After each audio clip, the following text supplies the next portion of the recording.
Hello, this is Lori Brown, Managing Broker for Central Metro Realty in Austin, Texas. Today we're going to be covering the 1-to-4 Family Residential Contract or Resale Contract, Form TXR 1601. I want to discuss when to use this contract form. When you are selling a resale residential property or land with a resale home with 1 unit or single family, with 2 units or a duplex, with 3 units, a triplex, or 4 units, a fourplex. When not to use this contract form: when you're selling a new builder home, a condominium, unimproved property, or a farm or ranch. All of these property types have a specific contract that addresses the differing nature of these property types. Jumping into the contract, we'll first discuss paragraph 1, the parties. The parties to this contract are blank seller and blank buyer. So we're going to want to make sure that we include the legal names of the parties in these blanks. How do you know who the legal seller is? Well, you can ask the seller, but I would take that a step further and check out the property records online. That would be like the appraisal district, and you can go there and they pull down the legal information from the public records, and so you'll be able to find who the legal seller is there. As far as the buyer, you'll want to, as the selling agent, ask the buyer how they want to take title. This is important to get this up front because there are different forms of ownership, and you want to get your buyer thinking about how they want to own this property. So they can own it as an individual, in which case you would put their legal name there, an individual, or they may have more than one person, a couple of people buying the property together as tenants in common, or you could have a married couple, and in Texas they would be purchasing this property as joint tenants. So you want to make sure that you get the correct legal information there. That's going to assist the title company and the notary, and it will save time later. You won't have to go back and amend this. So do your best to get the correct legal names there.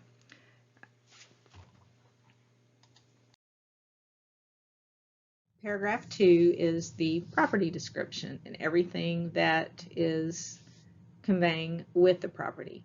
That is the land, the improvements, and the accessories.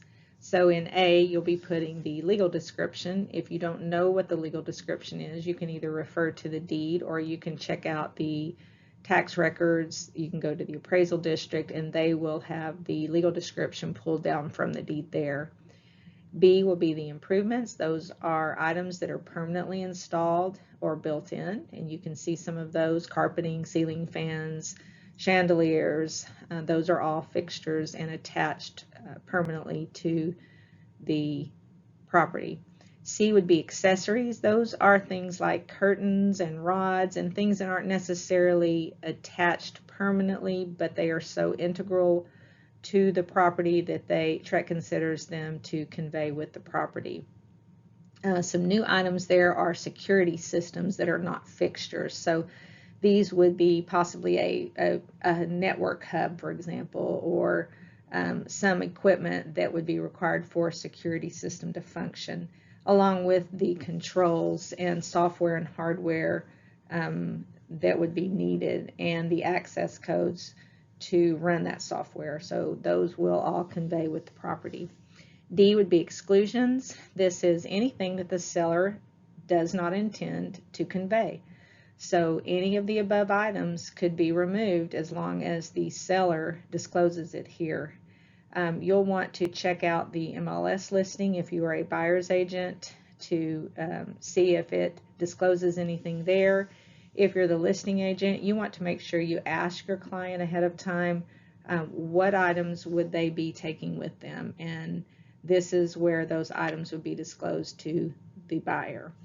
E would be reservations. Those are for oil, gas, and other minerals, water, timber, and other interest, and those should be disclosed by an attached addendum. Okay, paragraph 3 is short and sweet and maybe one of the most important parts of the residential contract. A is the cash portion of the sales price payable by buyer at closing. So that is going to be the down payment in the case of a loan. In the case of a cash deal, then you're going to see the entire amount there. B is the sum of all financing described in the attached either third-party financing addendum, loan assumption addendum, seller financing addendum. So this is going to be the loan amount. And then you're going to check what type of loan this is. So a third-party financing addendum, that's going to be any type of loan from a third party. That could be your father, that could be your local bank, or a mortgage broker. Loan assumption addendum is a situation where the buyer would be assuming the seller's loan. And there's an addendum for that. And then the third option would be seller financing. So the seller is going to actually provide the loan to the buyer. So the loan amount is going to go there in B. C is the sales price. It will always be the sum of A and B. So A and B will add up to C. So that's going to be your sales price. So let me give you an example again. If you were going to put 10% down on a $100,000 house, A would be $10,000. B would be $90,000, and C would be $100,000, or the sales price. If you were going to pay cash for the property, A would be $100,000, B would be 0, and C would be $100,000. It's pretty simple. Let's move forward. Paragraph 4 addresses leases on the property. Except as disclosed in this contract, seller is not aware of any leases affecting the property. So here the seller is saying, other than what I produced to you, buyer, I don't have any knowledge of any leases. After the effective date, seller may not, without buyer's written consent, create a new lease, amend any existing lease, or convey any interest in the property.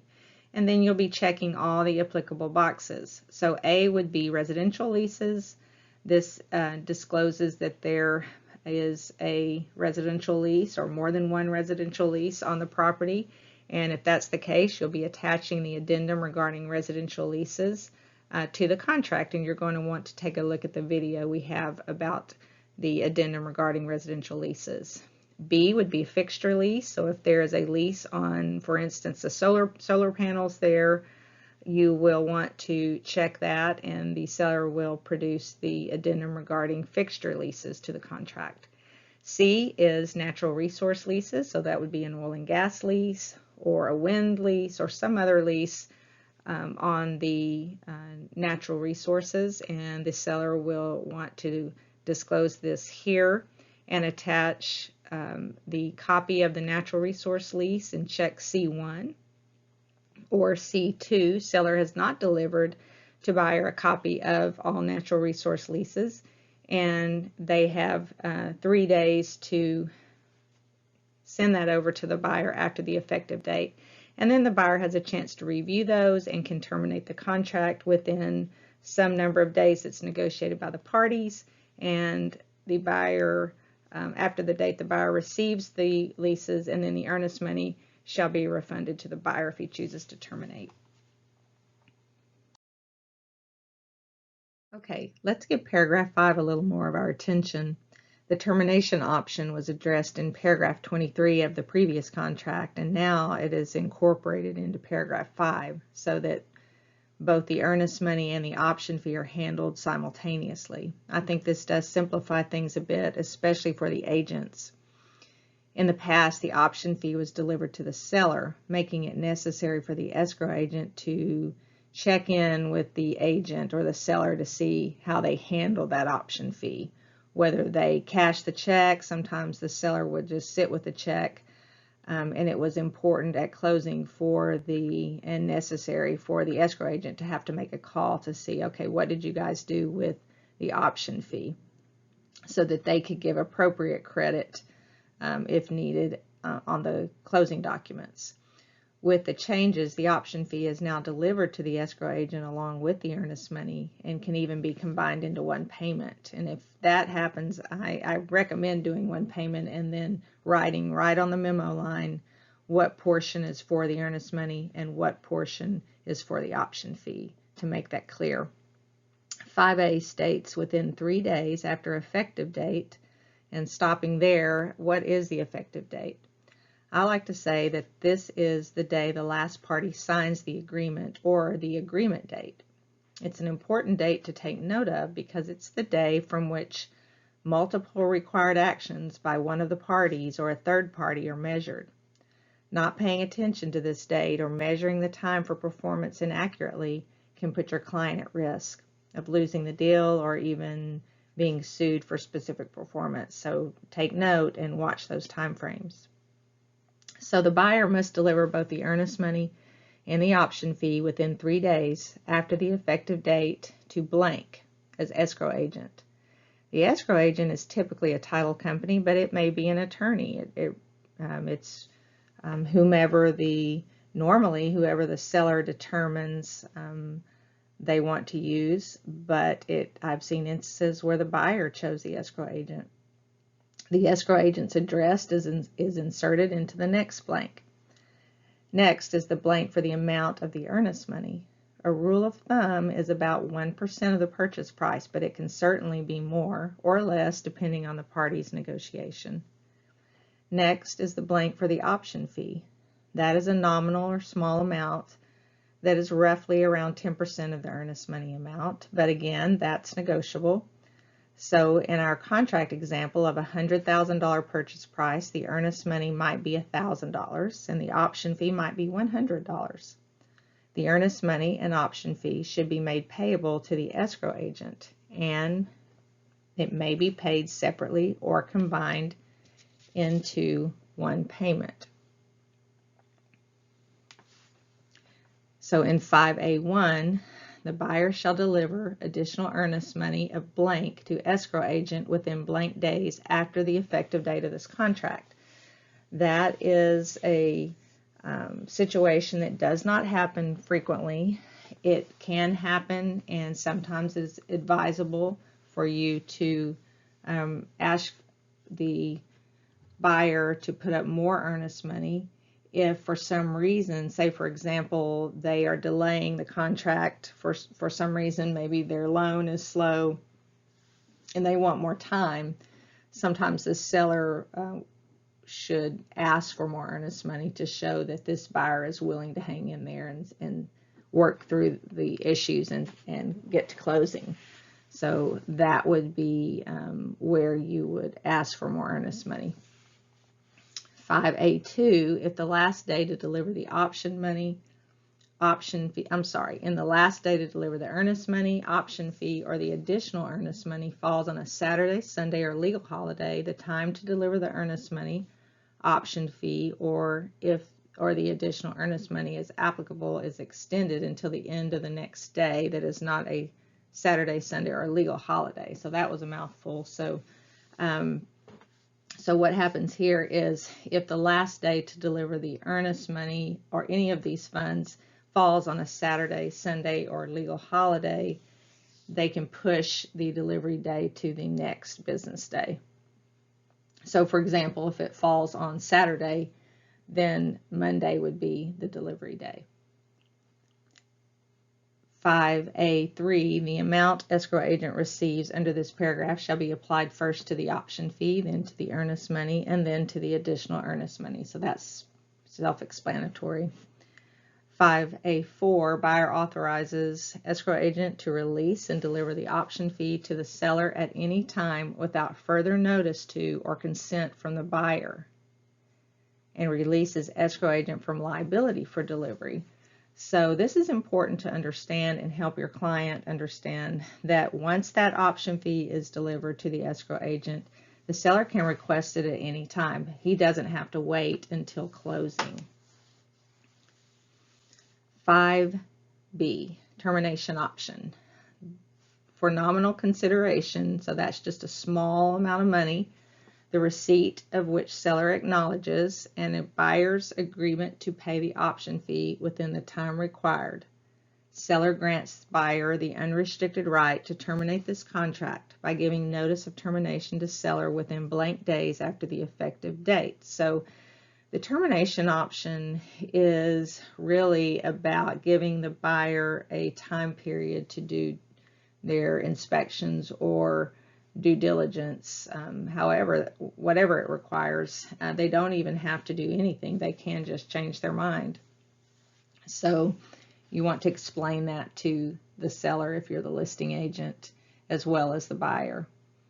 Notices under this paragraph must be given by 5 p.m. local time where the property is located by the date specified. If the buyer gives notice of termination within the time prescribed, the option fee will not be refunded, and escrow agent shall release any option fee remaining with the escrow agent to the seller, and earnest money will be refunded. So if the buyer gives notice of termination within blank days, that's negotiable, from the effective date of the contract, otherwise known as the option period, he will get his earnest money back, and the seller will retain the option fee. So that is how that works. 5C, failure to timely deliver the earnest money. If buyer fails to deliver the earnest money within the time required, seller may terminate this contract or exercise seller's remedies under paragraph 15, or the default paragraph, or both, by providing notice to buyer before buyer delivers the earnest money. So if the buyer never delivers the earnest money, the seller can choose to terminate or exercise other legal remedies by providing notice to the buyer. But if the buyer delivers the earnest money prior to that happening, the contract stands. So important to understand this clause of the contract. 5D, failure to timely deliver the option fee. So what happens if the buyer never brings the option fee to the title company or to the escrow agent? If no dollar amount is stated as the option fee, so if you didn't fill that in, or if the buyer fails to deliver it within the time required, the buyer won't have the unrestricted right to terminate. So this is very important for you to know. Make sure that you take care of this. Make sure you get the option fee, or have the seller get that option fee over to the escrow agent.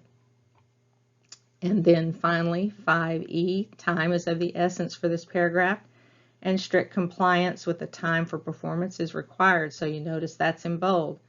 They want you to know these deadlines are hard and they're strict. So you want to take note, you want to comply with the contract terms.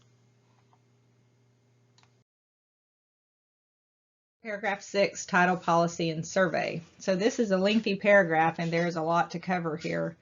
So we're not going to have time today to do it in great detail, but I want to make sure you're able to get your contract written and over to the listing agent. So let's get started. If you don't understand some of these concepts, you are definitely going to want to do some homework outside of this video so that you have the knowledge to help your buyers and sellers understand title policy and exclusions. Let's talk about title insurance first. 6A, title policy, also known as title insurance or owner policy of title.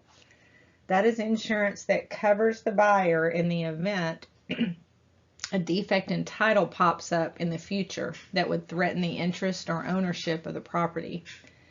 Notice it says seller shall furnish to buyer at seller's or buyer's expense. In Texas, it is customary for the seller to provide and pay for the title policy, but it is negotiable and it can be paid by the buyer or it can be shared between them. In that case, you would just check both boxes.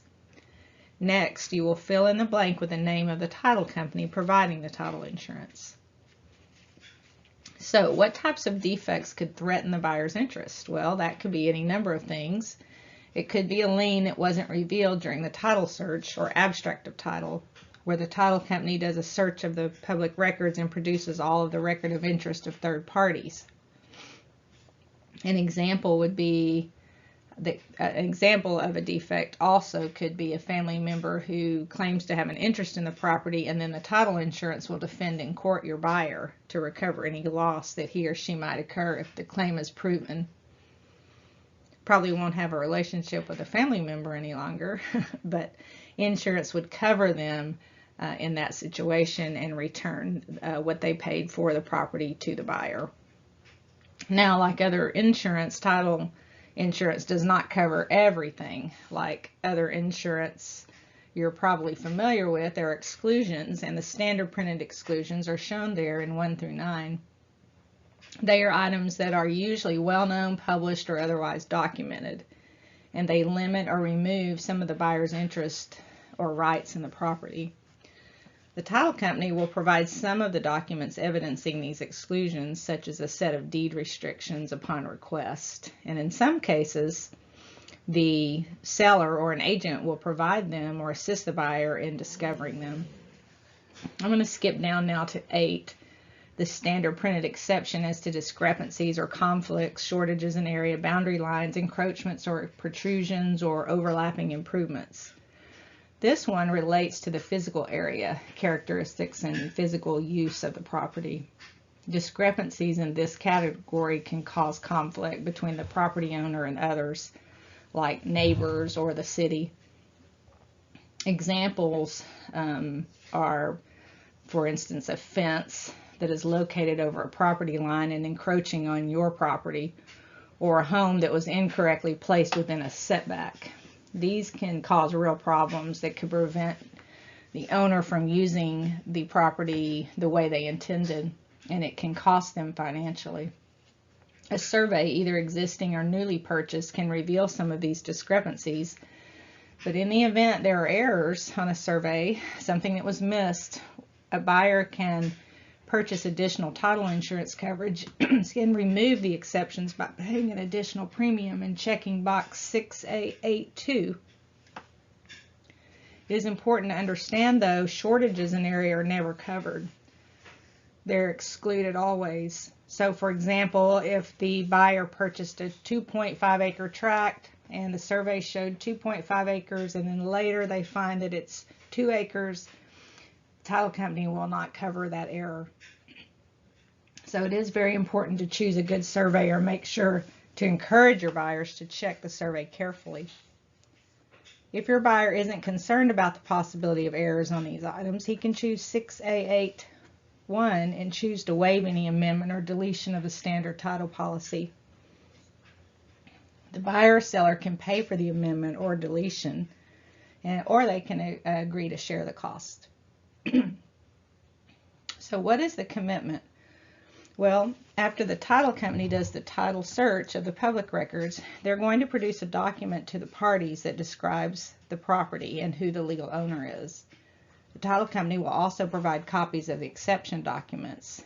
These are items pulled from the public record that find interest of third parties or restrictions on the buyer's use.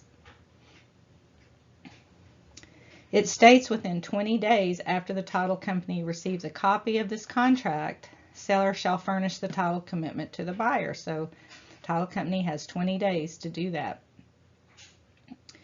Notice the seller is furnishing it even though the cost is negotiable.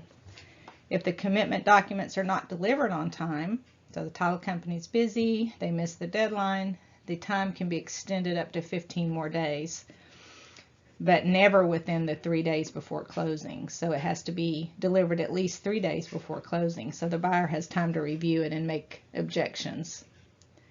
Make sure you stay on top of these contract deadlines so that you are not responsible for the buyer losing his contractual rights, which could cost him money, or worse, cost him to end up in court.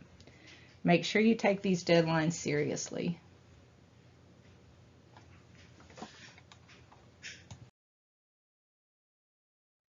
Now we come to the survey. The survey must be made by a registered professional land surveyor acceptable to the title company and the buyer's lenders. So they both have the ability to either accept or deny the use of an existing survey. So you have 3 choices here. You have The first one, within blank days after the effective date of this contract, seller shall furnish to buyer and title company seller's existing survey.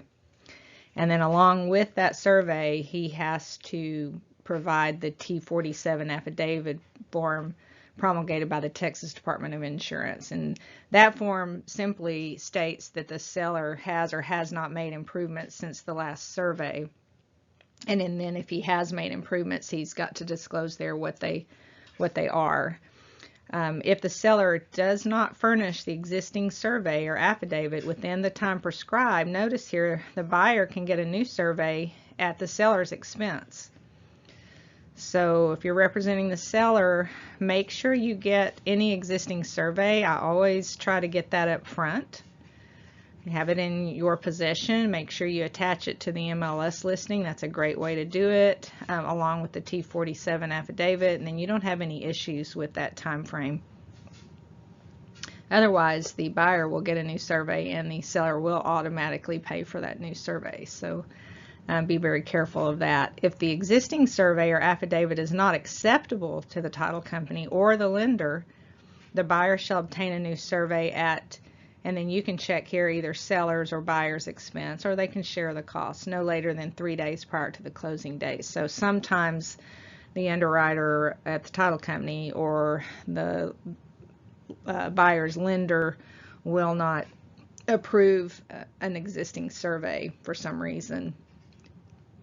And in that case, the buyer would need to get a new survey. And then you can say up front here who's going to pay for that if that situation occurs. And then C2, you can check within blank days after the effective date, the buyer shall obtain a new survey at buyer's expense. So here, this would be the case where the seller refuses to pay for any surveys at all, and the buyers agreed to do that up front, so you would check 2. And then 3, within blank days after the effective date of the contract, seller shall provide it at seller's expense. So here, the seller would have agreed to provide this up front, and you would check C3. 6D discusses objections. So once the title work has been completed, the title commitment has been produced, and the buyer has had a chance to review those items, he can object to anything in those items that will prevent him from using the property in the way that he desires. So it says, I'm going to read it here, buyer may object in writing to defects, exceptions, or encumbrances to title disclosed on the survey other than the standard exceptions that we discussed or disclosed in the commitment, or which prohibit the following use or activity. Now that blank, you're going to want to insert some specific use that the buyer has or intends for the property, and in which case, if he could not use it for that property, he would not want to purchase it. So an example there would be, let's say he has a home business and he does food preparation there for a restaurant. There could be something that turns up after the title search that would prevent him from using the property in that way. So he's not going to want to purchase the property if he won't be able to use it in the way he intends. Buyer must object then the earlier of 1, the closing date, or 2, so many days after buyer receives the commitment exception documents in the survey. So if any of those items turn up a third party's right or restriction of the buyer's use in such a way that he would not be able to use the property, he has a right to object.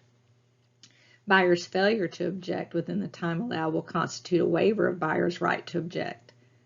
So that's important for you as an agent, because you need to stay on top of these items, making sure they are timely produced and then timely reviewed by your client, and then timely objected to if the buyer has an objection. You don't want to be the reason that a buyer is purchasing a property or is obligated to purchase a property, one in which he's not happy with or one that he can't use. So important to pay attention to these deadlines. Provided seller is not obligated to incur any expense, seller shall cure any timely objections of buyer or any third-party lender within 15 days after the seller receives the objections or the cure period, and the closing date will be extended as necessary. So the seller will do everything he can, or should be advised to do everything he can to cure any of these objections, but if he incurs some additional expense that he didn't plan on, which is the way this entire contract is written, no party will incur additional expense, and if they do, they can get out of the contract. So here, if there's some objection and the seller has time to cure it, can get it extended 15 days as necessary, then he will do so. If he cannot, then the buyer can get out of the contract. If objections are not cured within the cure period, buyer may, by delivering notice to seller within 5 days after the end of the cure period, he can terminate his contract and the earnest money will be refunded to him. Or he can waive the objections. He can change his mind and say, no, I'm going to go ahead and buy it. I'll be fine. If buyer does not terminate within the time required, buyer shall be deemed to have waived the objections. If the commitment or survey is revised or any new exception document is delivered, buyer may object to any new matter revealed. So if something else turns up, something is revised, he has time again to review and also ask for curing of those problems.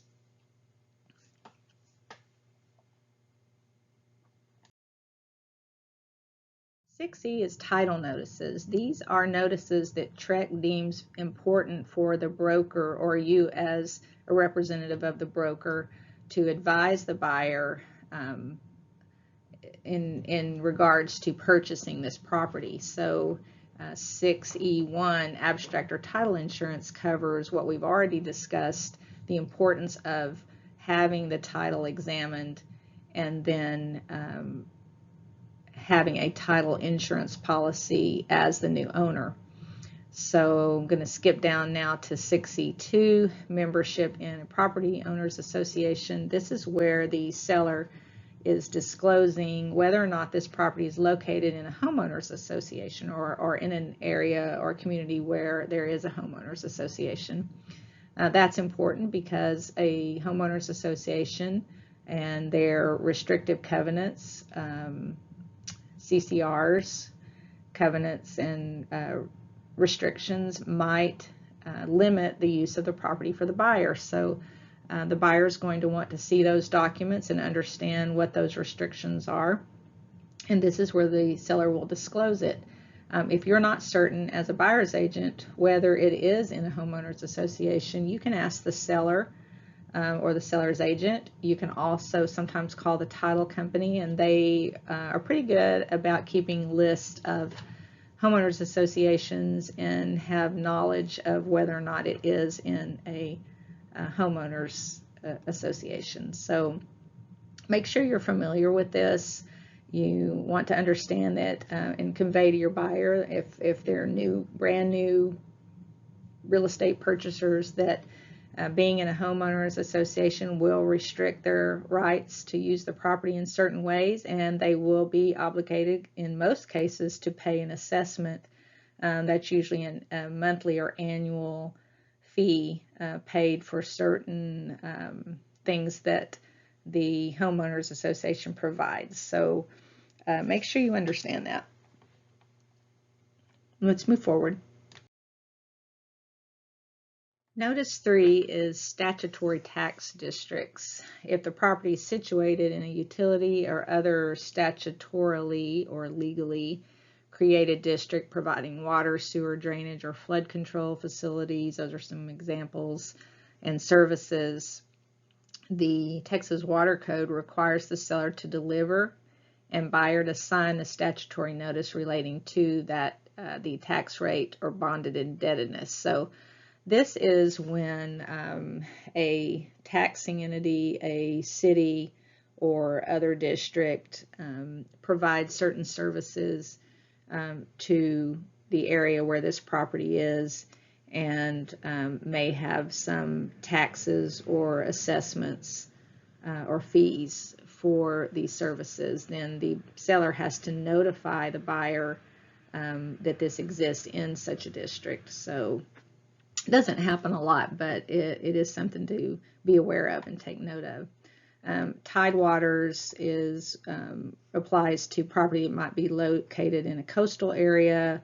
I'm going to skip past that one for today. Annexation discusses when a property is in the ETJ, extraterritorial jurisdiction of a city, and may be subject to some municipal laws being in the ETJ, or it may be in the near future that the city will annex this part, and so a buyer needs to understand that they could then be responsible to the city for taxes, for example. So you would want to notify them of that possibility.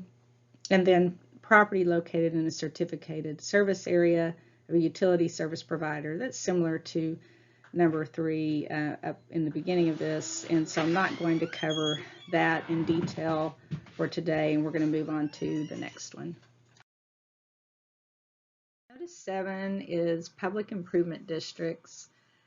Sometimes a city will plan for an improvement district during the development phase where that district or any property in that district will receive certain services or benefits, and anyone purchasing property, any owner in that district will pay for those services or benefits. So this is a notice that a property could be located in one of those improvement districts, and in which case the buyer would pay taxes or some fees. Notice 8 is transfer fees. If the property is subject to a private transfer fee obligation, such as a homeowner's transfer fee or other type of transfer fee, I've never seen many of those that require the seller. It requires the seller to notify the buyer as follows. The private transfer fee obligation may be governed by Chapter 5 of the Texas Property Code. So again, the purpose of these notices is to inform the buyer of any obligations, that financial obligations or restrictions on use of property up front, so that he has an understanding of what he is purchasing. 9 is propane gas system service area. I've never seen one of those. I'm going to skip that. If you find your seller tells you that they are in a gas system service area, then you're going to want to do some research on that. 10 is notice of water level fluctuations. If the property adjoins an impoundment of water, so a water body of at least 5,000 acre-feet, the seller needs to disclose to the buyer that the water levels can fluctuate. So maybe at certain times of the year drought occurs, or someone else has some legal right to use the water. The seller is going to want to disclose this to the buyer, make sure they are aware. Paragraph 7 is the property condition. A is access inspections and utilities. This is an important part of this paragraph. The seller needs to permit the buyer and the buyer's agents and the property inspector access to the property at reasonable times. The inspector, you should note here, needs to be a licensed TREC inspector. Also important and sometimes overlooked is hydrostatic testing. That would be a pressure test on a water line, for example, to see if there's a leak in the water line. That sometimes is done if there is no water to the property and the water cannot be turned on. You may have to do a hydrostatic test to make sure the water lines are in good order. That requires special written approval by the seller. And the reason for that is because a water leak could cause major damage if water is turned on or somehow injected into those lines and there's a leak. So a seller needs to be aware and give approval in writing to do that. Seller at seller's expense shall immediately cause the existing utilities to be turned on and kept on during the inspections. So this is very important for you as a listing agent to make sure you tell the seller up front, especially if they've had the utilities off, they're trying to save money. You want to tell them you've got to get these utilities on, and then you as an agent stay on top of that and make sure if they're off that you know for certain those utilities are on at the time of inspection. You don't want any delays or cancellations of inspections and that would delay your contract close. So 7B, seller's disclosure notice. This is very important. Seller's disclosure conflicts are the #1 reason buyers and sellers have lawsuits and have conflict in court. And so you want to make sure you understand the ins and outs of the seller's disclosure and check these boxes appropriately. 7B1 is if you are the buyer's agent, you're filling out this offer, you want to check 1, if the buyer has already received the notice. So if you went into the listing in the MLS, it's attached there, you've given it to your buyer, they've read it, and you would check 1 there. #2 would be if your buyer had not received the notice at the time you're writing this offer. So you went into the MLS, you did not see it attached there, you may have reached out to the listing agent and they have not produced it, and you are ready to write the offer, you can check 7B2. And then within so many days after the effective date, you are asking the seller to deliver that notice to the buyer. If the buyer does not receive the notice, the buyer may terminate this contract at any time prior to the closing. Very important to know. This is an out for the buyer, and it can happen at any time. If the seller never produces the seller's disclosure, the buyer has an out all the way up to closing, and the earnest money will be refunded to buyer. So if you're a listing agent, make sure you stay on top of that seller's disclosure. Make sure you get that seller's disclosure completed up front. I highly recommend before you list this property, get that completed. And if you can, attach it to the MLS listing, and then you will have no issues here. If seller delivers the notice, buyer may terminate this contract for any reason within 7 days after buyer receives the notice or prior to the closing, whichever first occurs, and the earnest money will be refunded. So the buyer has 7 days, no matter when it is delivered, to terminate the contract after he receives the seller's disclosure. And then 3, the seller is not required to furnish the notice under the Texas Property Code. So there are instances or situations where a seller does not have to produce a seller's disclosure. So an example of that would be a trustee for an estate, for example, or a bank that has foreclosed on a property and is reselling that property. Those are cases where the seller does not have to produce a seller's disclosure. Make sure your client is aware of those situations, especially if you're representing a buyer and maybe it's a foreclosure. They need to understand that the seller does not have to produce a seller's disclosure. 7C, seller's disclosure of lead-based paint and lead-based paint hazards is required by federal law. So if you've recently gotten your license, you'll remember that any property that was built before 1978 has a possibility of having lead-based paint, which can be dangerous to your pets and young children, and it is a requirement to produce a seller's disclosure of lead-based paint for any property that you are selling or purchasing. You'll want to get this from the listing agent, any property constructed prior to 1978. 7D, acceptance of property condition.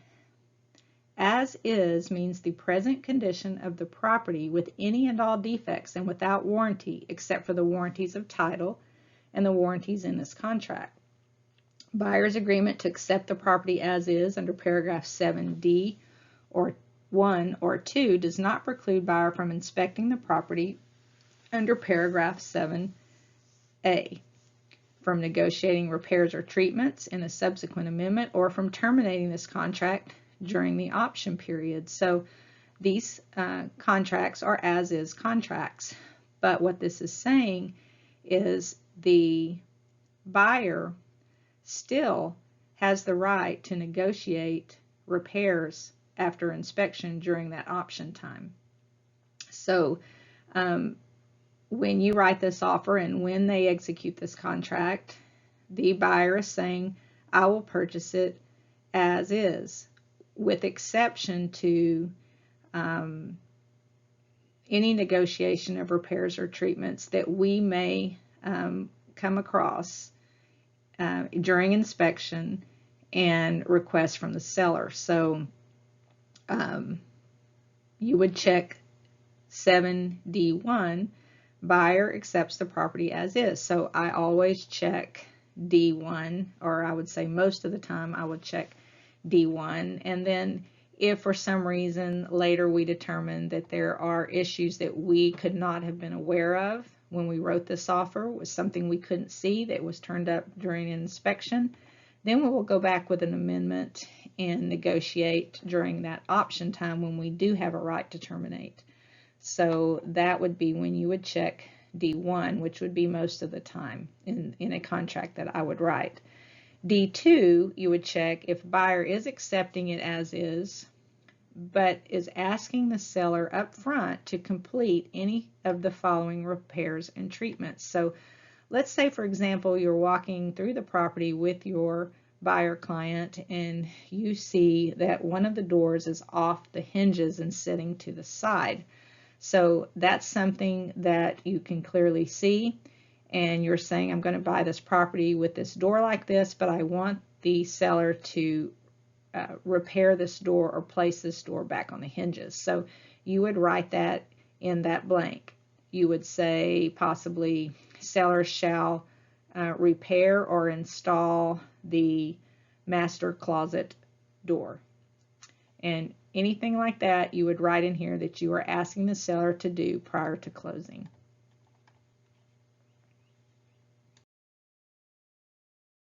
(6E) Lender required repairs and treatments. This is a case where the lender requires repairs such as wood rot or termites. So in an FHA loan, for example, that loan would not be given unless those repairs were done. A seller does not have to agree to those repairs or to pay for those repairs, and neither does the buyer. So if the parties cannot agree, the buyer can terminate and receive their earnest money refund.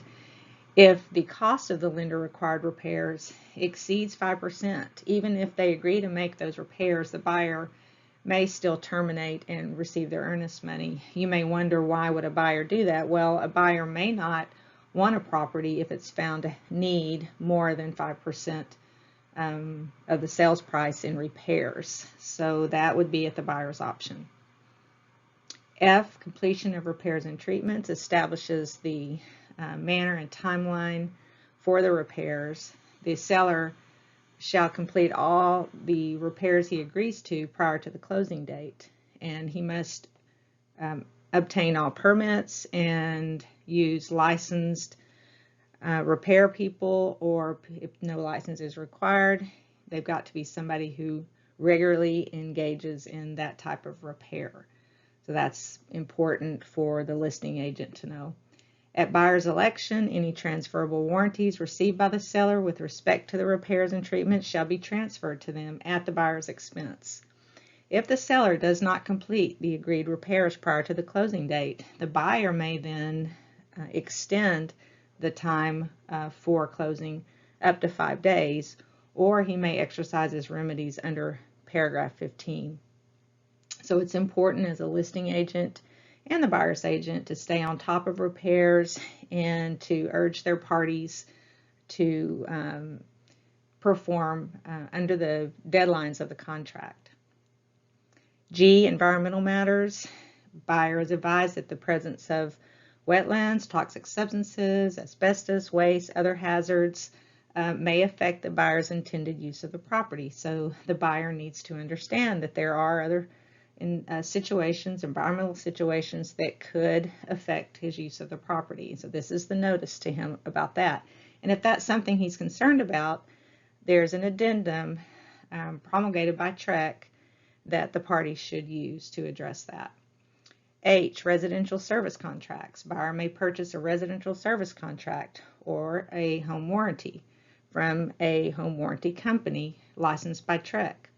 If the buyer wants a home warranty, the seller shall reimburse the buyer at closing for the cost of that home warranty, not exceeding, and then you can put in the blank there what that would be. So I would recommend finding a home warranty company or a couple of companies that you can compare pricing. Your buyer can select the company they would like and the coverage they would like, and then you would put the number in there. So we'd be looking at something like $500, for example, and then that would be a negotiable item that would have to be agreed to by the seller.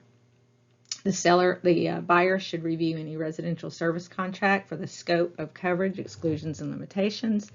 And the purchase of a residential service contract is optional, so it's totally at the option of the buyer.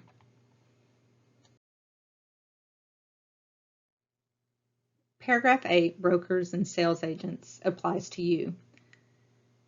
If you have an interest in the property, the subject property of this contract, or if you've got a spouse, parent, child, or business entity in which you own more than 10%, or you're acting as a trustee, or you're a beneficiary, or anyone you're close to is a beneficiary, you must notify the other party in writing before you enter into the contract. So this is where you would disclose that you've got an interest of some kind in this property.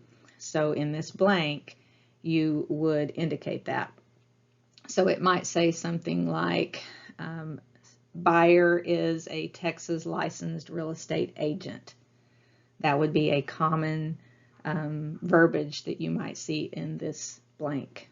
B, broker's fees. All obligations of the parties for payment of broker's fees are contained in separate written agreements. So this is disclosing that the payment between brokers, so your commission is not a part of this contract, but it is a part of the contract between you and the other broker. Paragraph 9 establishes what must happen for this transaction to close. A, establishes the closing date. So you will put in the blank there, the closing of the sale will be on or before some date that the seller and buyer agree upon, or within 7 days after objections to paragraph 6D that we talked about earlier have been cured, or the buyer can waive those, whichever date is later. If either party does not close, the non-defaulting party can exercise their remedies according to paragraph 15. B, at closing, here's what must happen, or what will happen. Seller shall execute and deliver a general warranty deed to the buyer, showing no additional exceptions other than those that show up in paragraph 6. And they'll furnish tax statements and certificates showing the taxes have been paid. 2, the buyer shall pay the sales price in good funds acceptable to the escrow agent. 3, the seller and buyer will execute and deliver any notices, releases, loan documents, anything that is required by the title company to issue the title policy. And 4, all of the liens, assessments, security interest will be satisfied so that there's nothing remaining when the buyer takes possession and assumes ownership.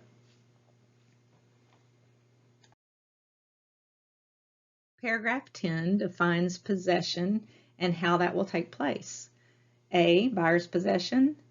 Seller shall deliver to buyer possession of the property in its present or required condition, ordinary wear and tear accepted. And you have different situations in which the buyer may take possession. One would be upon closing and funding. So as soon as it closes and funds, the buyer will then take possession. Or the second box, according to a temporary residential lease form promulgated by TREC or another written lease required by the parties. So that would be either the seller is continuing to stay in the property according to a lease that they've agreed upon, or it could be that the buyer has a lease and moved into the property prior to the closing. So those are different situations that can occur, and you're going to want to have the required leases to accompany the closing documents. Any possession by buyer prior to closing or by seller after closing, which is not authorized by a written lease, will establish a tenancy at sufferance relationship between the parties. At this point, you want to consult your insurance agent prior to change of ownership and possession, because that can alter or limit or even terminate your insurance. Certain insurance companies will require notice of a vacancy, for example, in a property. The rates will be different. The rates will be different if you are leasing the property. So you've got to notify your insurance company about the current possession situation at the property. B, smart devices. Smart device means a device that connects to the internet. We discussed a little bit of this earlier. Their remote controls, different equipment, access codes needed to manage systems at the house. So all of that needs to be transferred from the seller to the buyer at closing. So we arrive at paragraph 11, special provisions, probably one of the most controversial paragraphs in this contract, probably one of the most discussed, and maybe the most misunderstood. It's very important for you to use this paragraph, in my opinion, as little as possible. You don't want to practice law. I know you've heard that in your courses.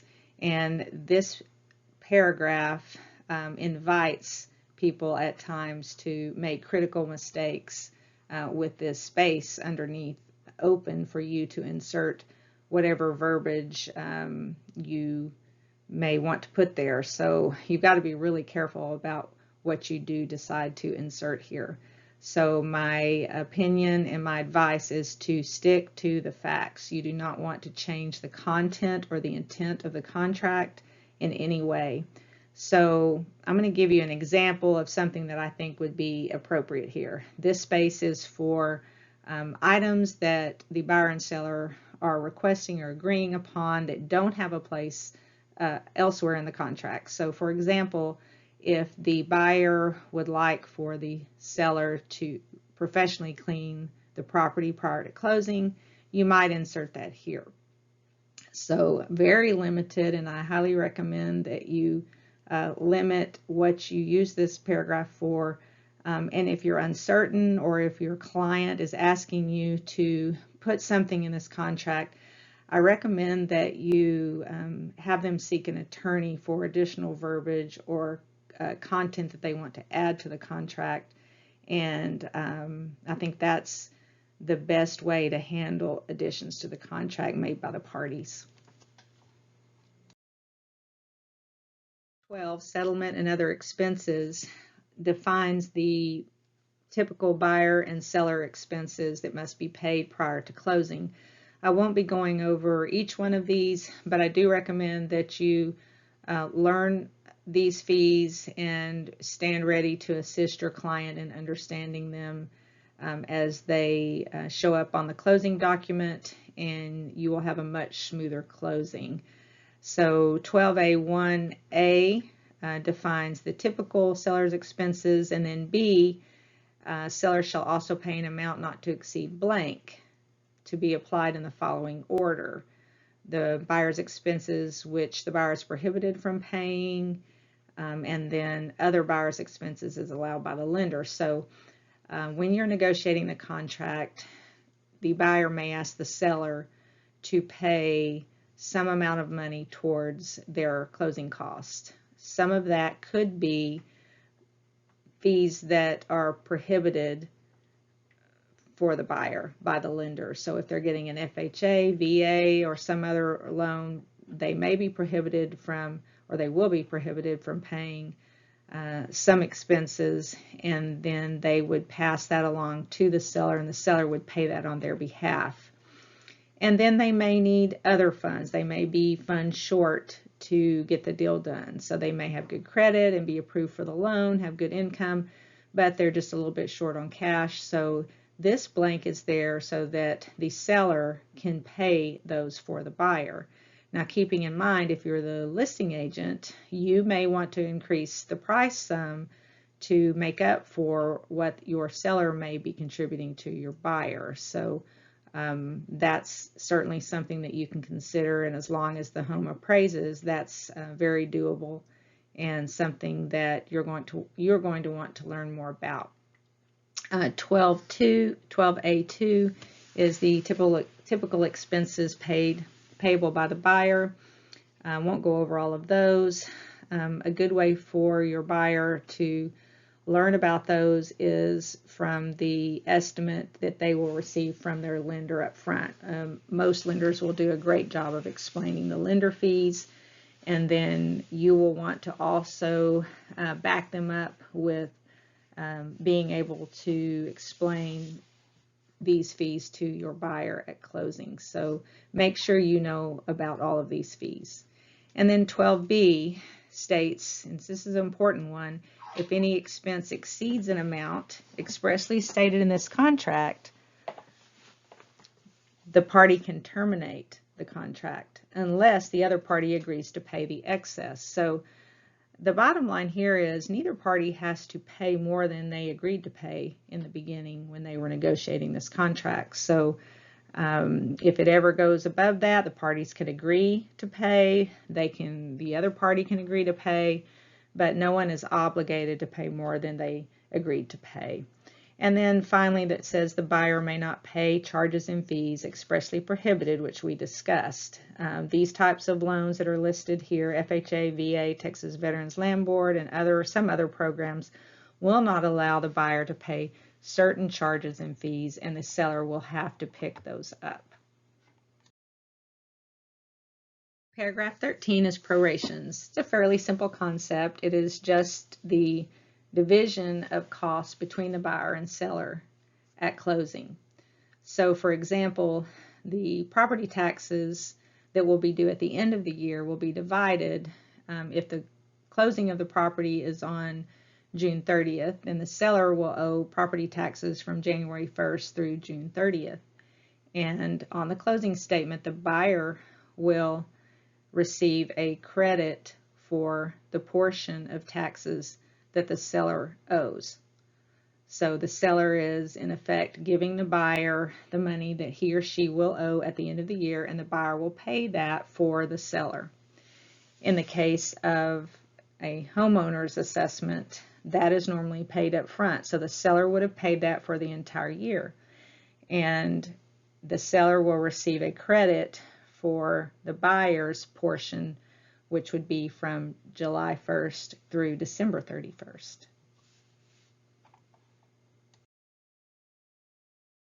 Paragraph 14 discusses casualty loss. So in the event the property becomes damaged or destroyed by fire, or as recently around the state of Texas, hailstorms, and those events cause damage to the property, after the effective date of this contract, seller must restore the property to its previous condition as soon as reasonably possible, which makes sense. You know, the buyer contracted for the property as it was on the day they made the contract effective, and that's what they're expecting to get. But if damage occurs, obviously that's going to have to be remedied. If the seller fails to do so, due to factors beyond his control, the buyer may terminate this contract and the earnest money will be refunded to the buyer. That's A. Or B, the buyer can extend the time for performance up to 15 days and the closing date will be extended. So let's say the seller is in the process of repairing some damage. He may need more time, then the buyer can extend the time for him to perform up to 15 days and the closing date is extended. Or C, the buyer can accept the property in its damaged condition and receive an assignment of the insurance proceeds from the seller, along with credit for the deductible if the insurance company will allow that, or if their insurance company will allow that too. Sometimes the buyer's insurance company won't insure if there's certain damage, like if the roof is very damaged, they may not they may not insure it. So this is something that can cause some conflict. It can be hard to resolve, but it definitely can be resolved with patience and guidance and understanding towards the other party. So we can talk about this more at another time. Seller's obligations under this paragraph are independent of any other obligations of seller under this contract. Paragraphs 15, 16, and 17 are all standard passages found in Texas promulgated contracts. Paragraph 15 discusses what happens in the case of default, or if either party or both parties do not keep their promises to one another. And in both cases, or in all cases, each party can ask the other party to perform. So they will ask the court to enforce specific performance according to the contract and seek other relief as provided by law. Or they can ask for the contract to be terminated and receive, in the case of the seller, the earnest money as liquidated damages, or in the case of the buyer, they would get a refund of the earnest money. 16, mediation. It's the policy in the state of Texas to encourage mediation between the parties before they go to court. So this helps to facilitate quick resolution and keeps people out of the court system that can get very expensive and time-consuming. And then 17, attorney's fees. This is where the prevailing party can ask for relief from the non-prevailing party.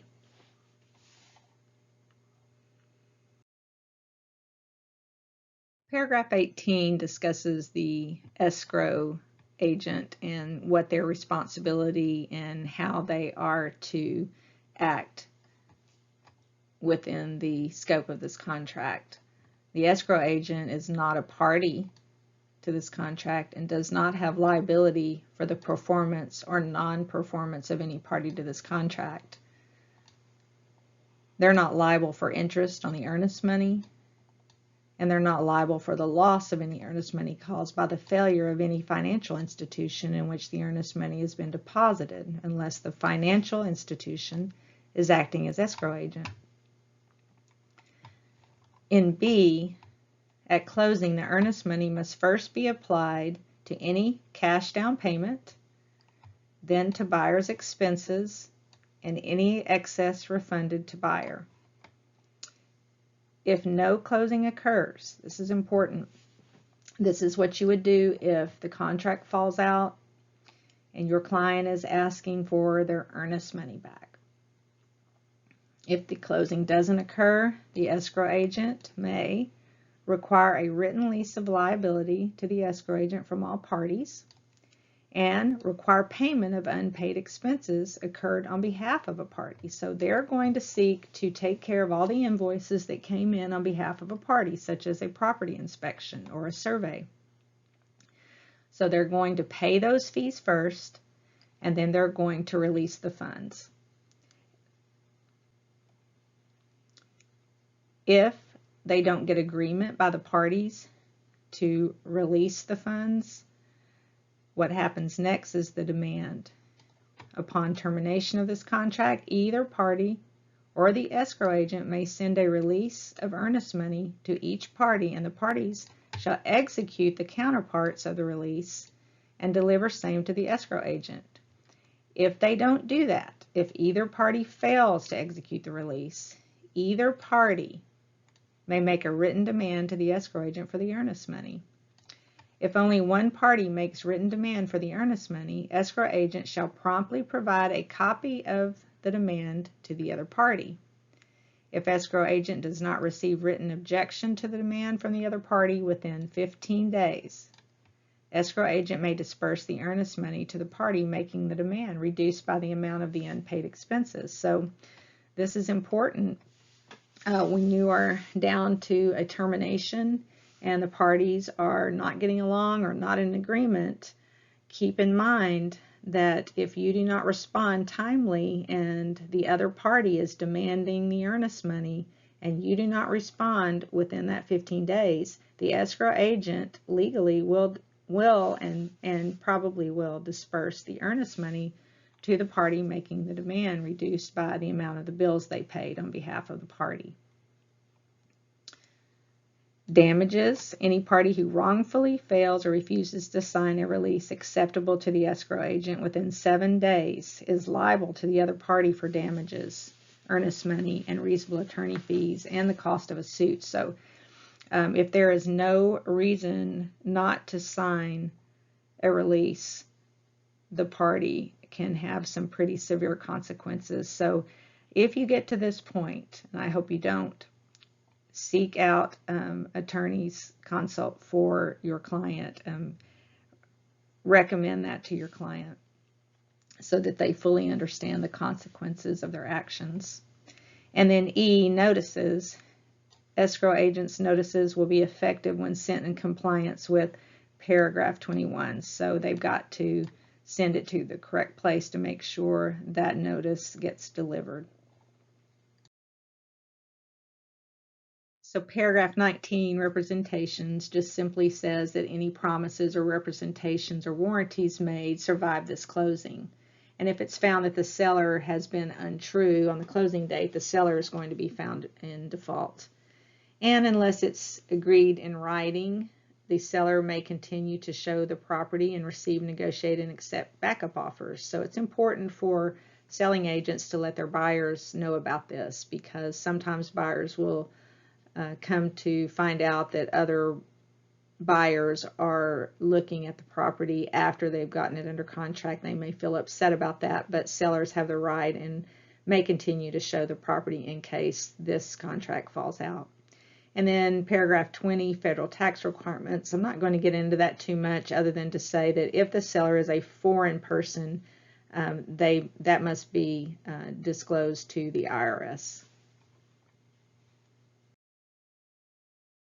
We're getting close to the end of this contract. Paragraph 21 is notices, and this is the address or location or means of delivering notices to the party. So you will insert the buyer's address there and the seller's address, along with phone numbers and emails, so that the title company or others may deliver notices timely to the parties. Paragraph 22, agreement of the parties, is a list of forms that may or may not accompany this 1 to 4 family contract. You're going to want to learn which forms are needed for specific types of transactions, and you will learn that over time. For the most part, if it is a loan, you will be checking third-party financing addendum. And if it was in a homeowners association, you would then include the addendum for property subject to mandatory membership in a property association. You may have an addendum for a backup contract, and so on and so forth. Other is a place for additional forms. You may have an attorney working with you, and they may prepare say a road maintenance agreement on a rural property. And so in that case, you would add that form here.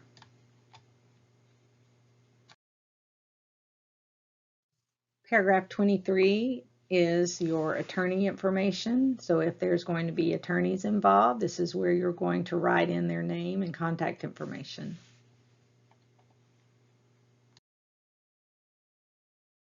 You'll notice this box has a bold line around it, and that is to indicate this is a very important part of the contract.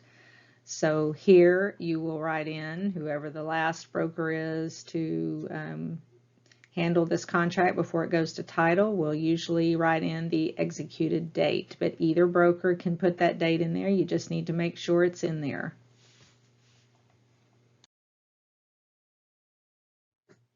This page is not really part of the agreement per se between the buyer and seller, but it is part of the contract so that the brokers can disclose their information to the parties and to each other. So this is pretty self-explanatory. You'll be able to fill this out.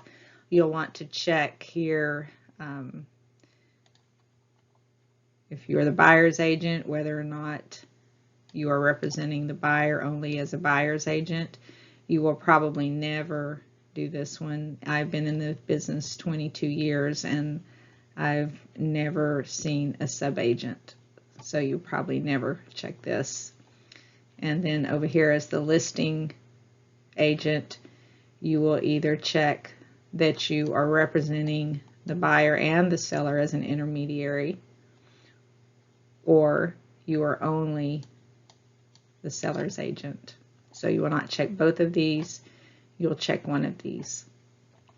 And then down here, this is simply a statement of the fees that are being paid between the brokers as a disclosure to the parties, and it doesn't change the agreement that you have in the MLS to pay a certain commission.